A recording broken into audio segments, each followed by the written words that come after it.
కూపేంద్ర sir చెప్పిన తెలుగు పాఠాలు. అమ్మ ఇప్పుడు పాట పాడింది సార్.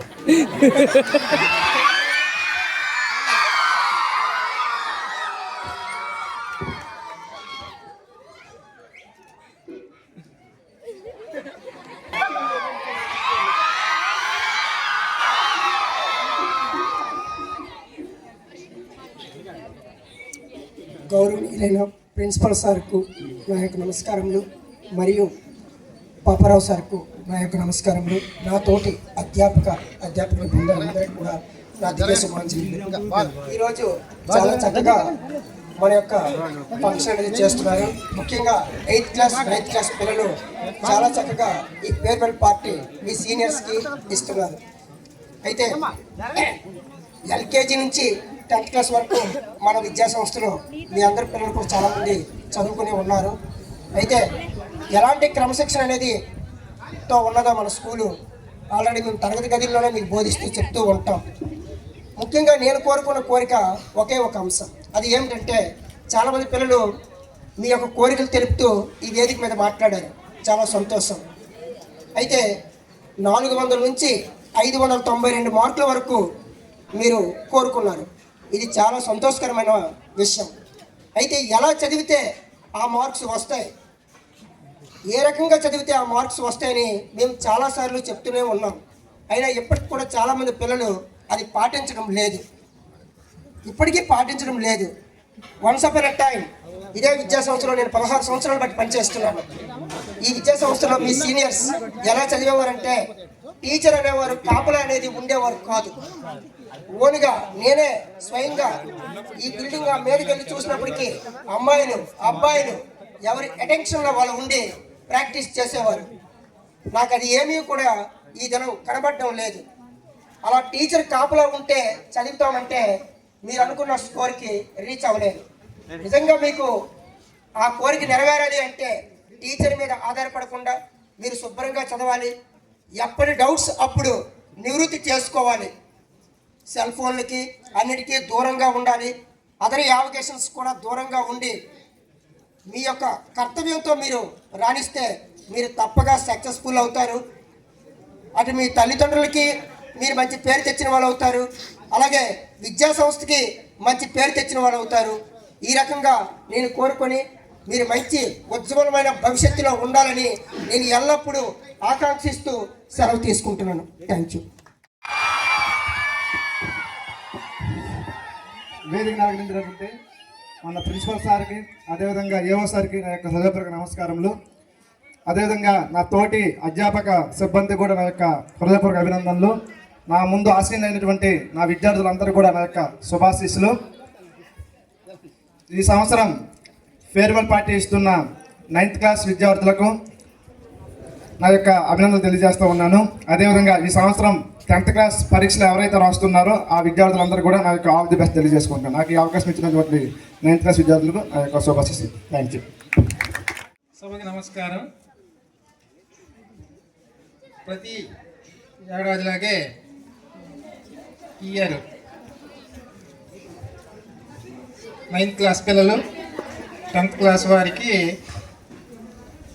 వీడ్కోలు అంటే మరి కొద్ది రోజుల్లో ఎగ్జామ్ రాసి వాళ్ళు పై చదువులకి వెళ్తారు కాబట్టి సాధారణంగా వాళ్ళకి హ్యాపీగా పంపించాలని అనుకుంటూ ఈ సభ ఏర్పాటు చేయడమైంది. అయితే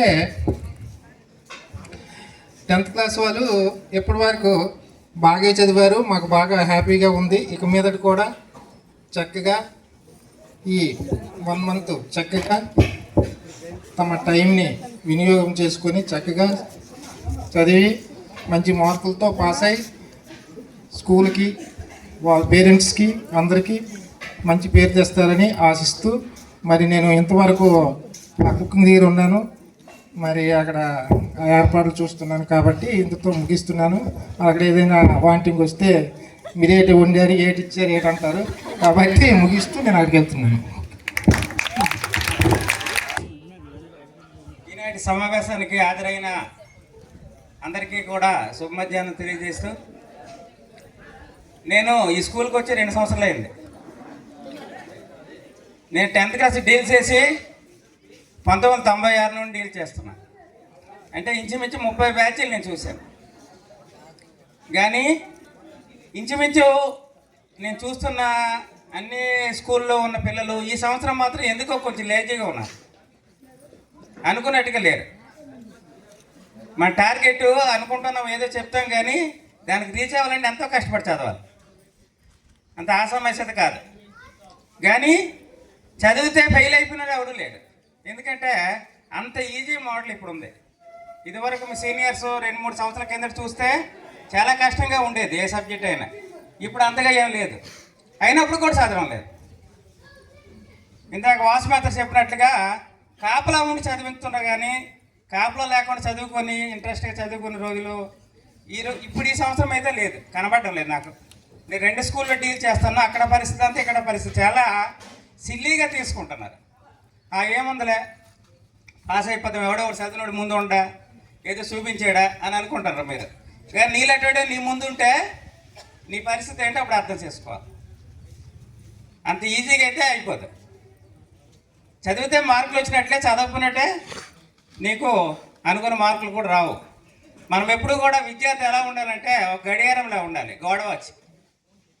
గోడవాచి ఎప్పుడు తిరుగుతుంటుంది, చాలా కష్టపడుతుంటుంది, అనుక్షణం మనకు టైము కాలాన్ని చూపిస్తుంటుంది. కానీ ప్రతి మనిషి కూడా తల ఎత్తుకునే చూడాలి గోడవాచి. అంటే మీరు కూడా అలా చదివితే గడియారం చూసినట్టుగా మిమ్మల్ని చూస్తారు. గడియారం ఆగిపోయినా 2 సార్లు రోజుకి కరెక్ట్గానే చూపిస్తుంది. రాత్రి ఒకసారి పగల ఒకసారి ఒక టైము కరెక్ట్గానే చూపిస్తుంది. అలా ఉండాలి మీరు.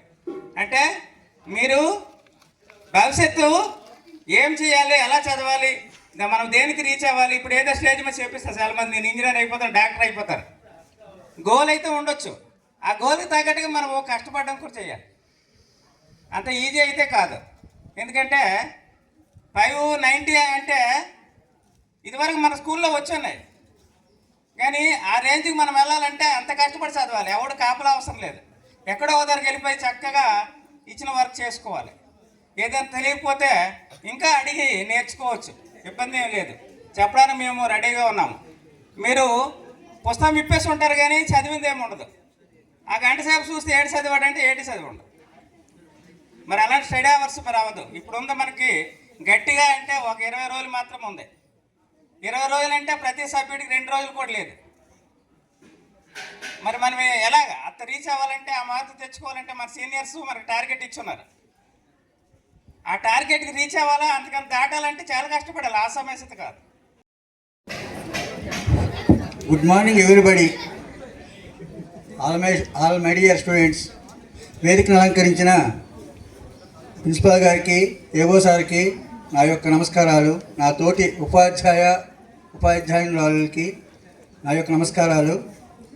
నేనైతే ముఖ్యంగా స్కూల్ కోసం ఒక మాట, నేను ఇక్కడ టీచర్ చేయడానికి చాలా హ్యాపీగా ఫీల్ అవుతాను. ఇటువంటి సంస్థ నా లైఫ్లో కొన్ని సంస్థలకు వెళ్ళి వచ్చున్నాను. ఇంత గొప్ప సంస్థ అనేది నా అదృష్టంగా ఫీల్ అయి చేస్తున్నాను ఇక్కడ. అలాగే విద్యార్థులకు కూడా ఉపాధ్యాయులు చెప్పే కొన్ని మాటలు కొద్దిగా ఇబ్బందికరంగా ఉన్నా అవి ఎలా తీసుకోవాలంటే, అయోధ్యలో ఉన్న రాముడి యొక్క విగ్రహాన్ని అందరూ కూడా పూజలు చేస్తుంటారు, మనకు తెలిసిన విషయమే అందరికి కూడా. గొప్పగా ఈ మధ్యన అడ్వర్టైజ్మెంట్ జోక్ చేస్తున్నాను, అది కాదు బాధ. బాధ ఏంటంటే ఇన్ని సంవత్సరాలు మీరు మా ఫ్యామిలీలో మా పిల్లలు ఇట్నుండి మేము ఇంటికి వెళ్ళినా కూడా మాకు ఎలాగైతే ఎదురుగా కనిపిస్తుంటారో, వాళ్ళని చూడగానే మాకు ఎంత ఆనందం అనిపిస్తుంటుందో, అలాగే మీరు కూడా మా పిల్లలు కాకపోయినప్పటికీ మా పిల్లలు లాంటి వాళ్ళే. మేము ఏ పీరియడ్కి వచ్చినా క్లాస్కి వచ్చేటప్పటికి మీరంతా కనిపిస్తుంటారు కాబట్టి మిమ్మల్ని అందరు చూస్తే ఒక రకమైనటువంటి ఆనందం మాకు ఉండేది. ఇప్పుడు అది లేదు అని ఒక బాధ మా అందరిలో కలుగుతుంది, మా టీచర్స్ అందరిలో కూడా. అది యాక్చువల్గా హార్ట్ఫుల్గా చెప్పినటువంటి బాధ అండి. ఇందాకని చెప్పే బాధ జోక్ అది. అంటే మళ్ళీ పనిష్మెంట్లు ఇవ్వమా, మళ్ళీ తిట్టమా, మళ్ళీ కొట్టమా అనేది జోక్ అది. ఇప్పుడు నేను చెప్పేది హార్ట్ఫుల్గా చెప్తున్నటువంటిది.